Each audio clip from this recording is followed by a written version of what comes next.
ओम दुर्गे नमः। शब्दों को क्षमता की क्षमता की। पानी में डूबे तो मृत्यु निश्चित और भक्ति में डूबे तो मुक्ति निश्चित।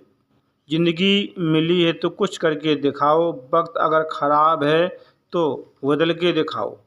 देवताओं को, पितरों को, महायोगियों को, स्वाहा को, स्वधा को सदैव मेरा नमस्कार है।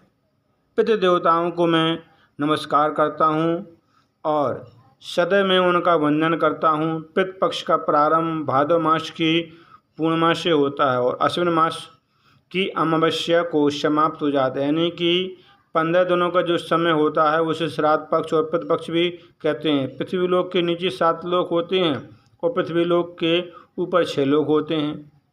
मनुष्य जब शरीर को त्यागता है तो मनुष्य की आत्मा को अपने पूर्व जन्म में किए गए कर्मों के अनुसार ही नए शरीर की प्राप्ति होती है अथवा मुक्ति की प्राप्ति होती है। अपने किए गए कर्मों के अनुसार या तो वह वैकुंठ में जाता है, या तो वह स्वर्ग में जाता है, या तो वह नरक में जाता है, या तो उसे नए शरीर की प्राप्ति होती है। परंतु जिस आत्मा का कोई निर्णय नहीं हो पाता है कि वह स्वर्ग जाए या नरक जाए, वैकुंठ लोक में जाए या सतल लोक में जाए, या मनुष्य बने या जानवर बने या अन्य किसी नए शरीर को प्राप्त हो, तो वो आत्मा पितृलोक में निवास करती है और जब तक निवास करती है तब तक कि उसका कोई निर्णय नहीं हो जाता है। एक वर्ष में 365 दिन होते हैं। हमारे पूर्वज पूरे वर्ष भर पितृलोक में ही निवास करते हैं, परंतु पितृपक्ष में इन 15 दिनों के लिए भगवान पितृलोक का द्वार खोल देते हैं। पितृपक्ष में जो 15 दिनों का समय रहता है उस समय में सभी पितृ पृथ्वी लोक में आ जाते हैं और अपने प्रियजनों से मिलने के लिए आते हैं और अपने लिए पूरे साल भर के लिए भोजन और जल को प्राप्त करते हैं जो उनके प्रियजनों के द्वारा दिया जाता है। जो लोग अपने पितृ अथवा पूर्वजों को इस श्राद्ध पक्ष में दर्पण करके और विनय पूर्वक आह्वान करके भोजन प्रदान करते हैं, उनके पितृ अत्यंत प्रसन्न होते हैं।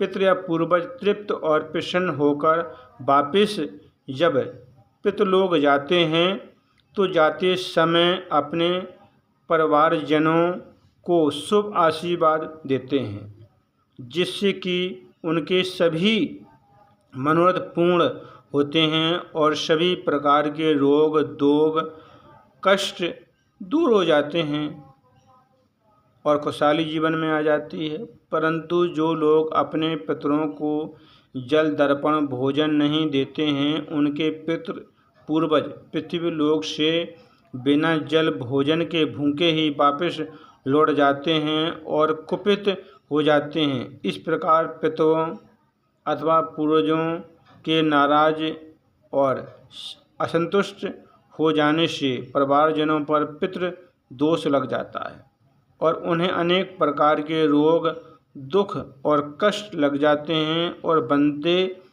काम भी बिगड़ने लगते हैं और उन्हें बहुत सी बुरी स्थितियों का सामना करना पड़ता है।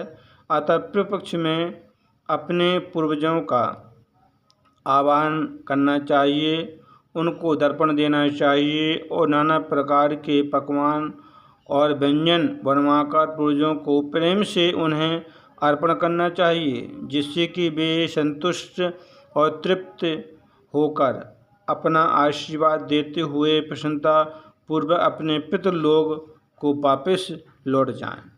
पितृलोक के देवता का नाम आर्यमा है और कौवा उनका वाहन है। जब पितरों को भोजन दिया जाता है तो कौवा का आह्वान किया जाता है। कौवा परिवार और सगे संबंधियों द्वारा दिया गया भोजन उनके पितरों और पूर्वजों तक पहुंच जाता है।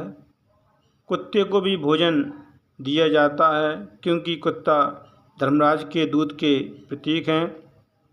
गाय को भी भोजन कराया जाता है क्योंकि गाय सबसे पूजनीय होती है और गाय में सभी देवी देवताओं का वास होता है। घर पर ब्राह्मणों को भी भोजन कराया जाता है, क्योंकि पितृजन इन्हीं ब्राह्मणों पर आरूढ़ होकर सवार होकर भोजन ग्रहण करते हैं।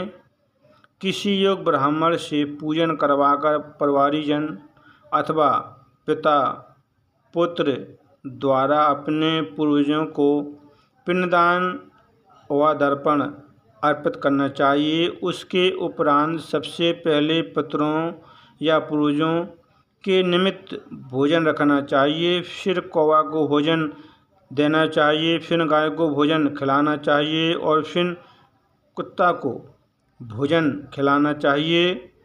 धनवान व्यक्ति को कम से कम 21 ब्राह्मणों को भोजन करवाना चाहिए। मध्यम व्यक्ति को कम से कम 5 ब्राह्मणों को भोजन करवाना चाहिए।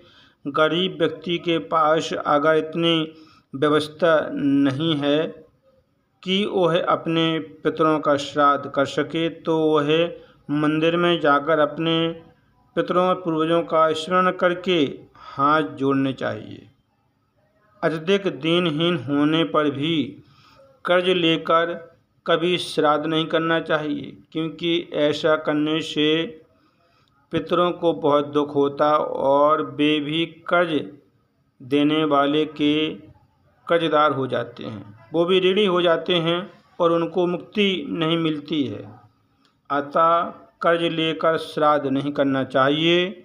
इस प्रकार श्राद्ध पक्ष में अग्नि के द्वारा, हवा के द्वारा, जल के द्वारा, सूर्य के प्रकाश के द्वारा और भूमि के द्वारा पूर्वजों को भोजन पहुंचता है।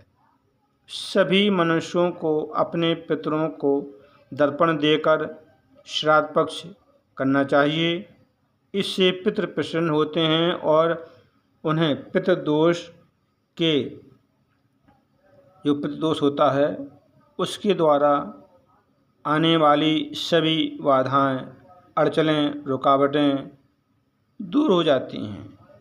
इस प्रकार व्यक्ति के दुख और पारिवारिक क्लेश दूर हो जाते हैं और व्यक्ति प्रसन्न रहता है।